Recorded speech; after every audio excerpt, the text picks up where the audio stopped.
You don't have a ticket? Poor people like you can't possibly understand music. I found myself at a classical concert venue thanks to my father-in-law and mother-in-law, yet my ticket was seriously missing. How dare a poor person like you try to be in the same place as us? Go home.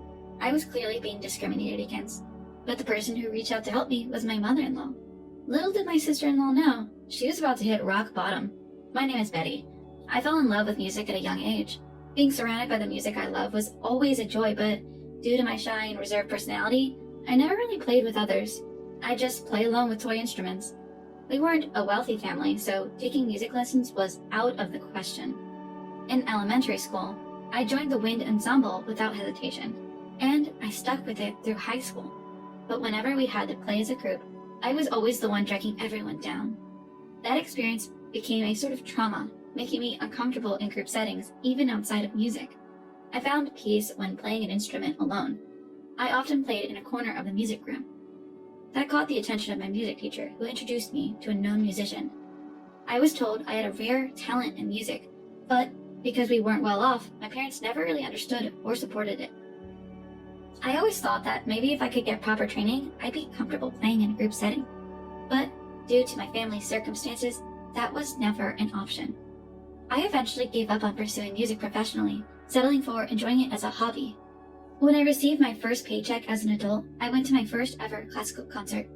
I was a big fan of a certain family of musicians who I looked up to and admired.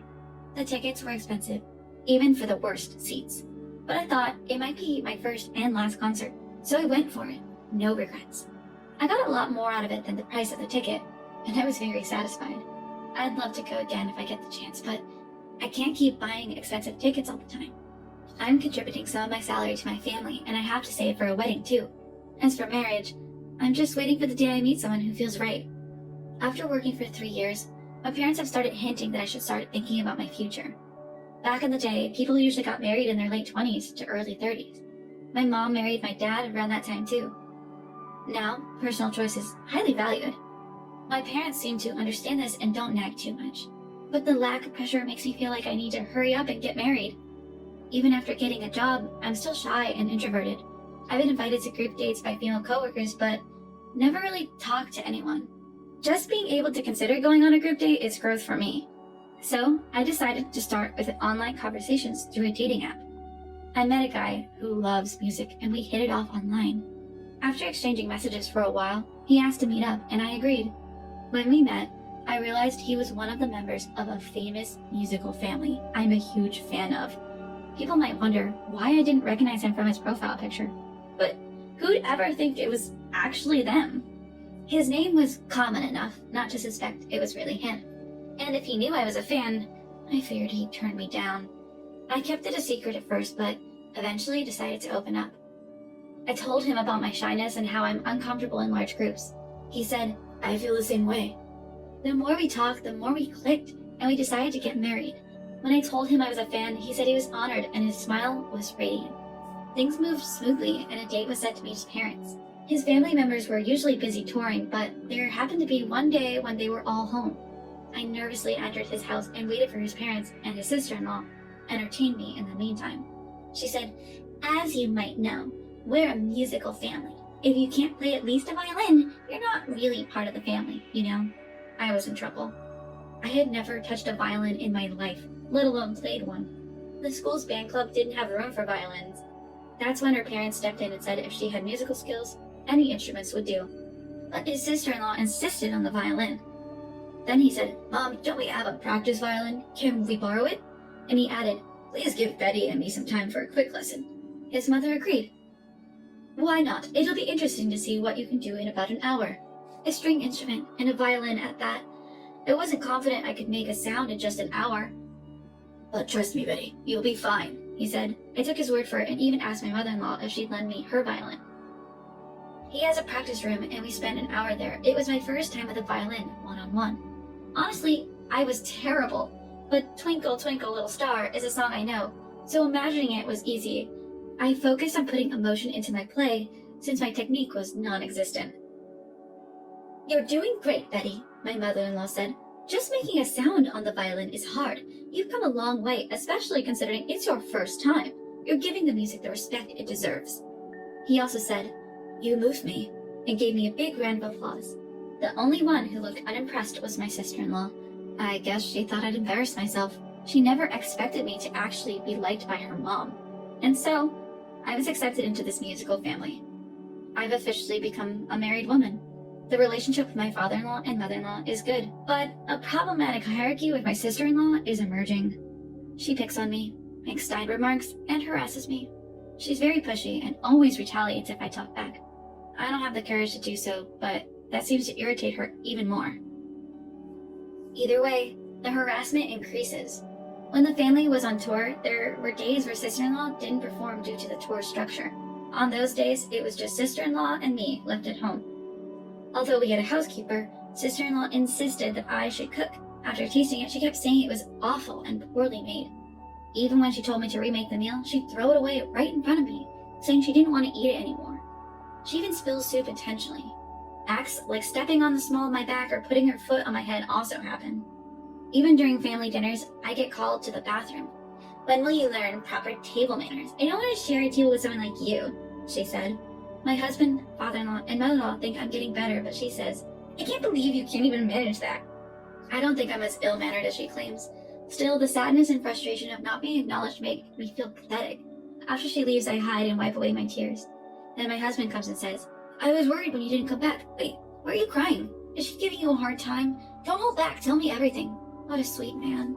I almost said, actually, but I heard the joyful laughter from the family gathering and I didn't want to upset him, just for me. If I could be patient, wouldn't it keep the peace? "No, it's not like that. I get along with her," I said. "But you were crying." "I was just so happy to be married and accepted by everyone. I couldn't help but cry," I said. My husband seemed to ponder briefly, but soon agreed. "Yeah, you're right." He then took my hand saying, "Let's continue with dinner," and led me back to the dining table. It looked like we'd finally get some downtime from my father-in-law and mother-in-law. They even suggested going to a classical music concert as part of welcoming me. Listening to various performances and interpretations from different conductors can be enlightening. They asked me which concert I'd like to attend. I recommended one that my father-in-law and mother-in-law had previously enjoyed. We found out that they could possibly get tickets through a connection they had. However, my sister-in-law says she wants to handle the tickets. She claims she has some pull with the people involved. On the day of the event, we arrived at the venue, and my sister-in-law heads over to the staff entrance. After a brief chat with the staff, she comes back with something that looks like tickets. One by one, she hands out the tickets to everyone. However, there was no ticket for me. People who are broke wouldn't understand music anyway, right? "Excuse me? You and I are in different levels. Know your place, now go home. You don't belong here." My husband offered to ask if any spare tickets were available. However, I didn't want to worsen my sister-in-law's mood and make things uncomfortable for everyone else. So I decided it was best to leave and started pulling my husband away. "Wait, Betty, you're not the one who needs to leave. It's her who's always mistreating you." Mother-in-law, who had been silent, pointed at sister-in-law. "Why me? Listening to music has nothing to do with being rich or poor. People have their own ways to enjoy it. It's not for others to interfere." Mother-in-law scolded sister-in-law, who had always been cold to me. "You think I don't know? It's obvious something's been going on behind my back." "That's not true." "Really? I find your envious heart far more impoverished." Then my brother-in-law chimed in. "Aren't you always sleeping through concerts? It seems you're oblivious, but it's glaringly obvious." Brother-in-law chuckled. Sure, sister-in-law graduated from a music conservatory and had some awards, but she became complacent and stopped improving. "You have to practice your instrument every day, otherwise your skills deteriorate." "If you're going to talk about what music is, then you should first strive to be better yourself," said brother-in-law. Brother-in-law regretted that he couldn't be straightforward with his wife about her lacking skills and attitude as a musician, but doing blatant harm to his brother's wife was something he couldn't stomach. "You have neither awareness nor ambition as a musician. I think it's time for you to leave our family. I'm tired of supporting someone who shows no promise of growing. There was a good opportunity to say it." "You're going to talk, old lady. Your music sense is so outdated. I can't even listen to it. It's the sound of someone who caters to the poor, so of course I'd be thrilled to leave this awful musical family." Sister-in-law's strong words continued. She declared she would go solo, make a fortune, and show everyone. I thought people like her were incapable of self-reflection, but I didn't expect this level of rage. In the end, she stormed off, throwing a concert ticket on the ground. Mother-in-law picked it up and handed it to me. "Let's go." She took my hand and we started walking. My second experience with a classical concert was truly moving. Different musicians and conductors bring a unique vibe and structure to the same piece. I wondered why the same piece could sound so different. I discovered new interpretations and learned so much.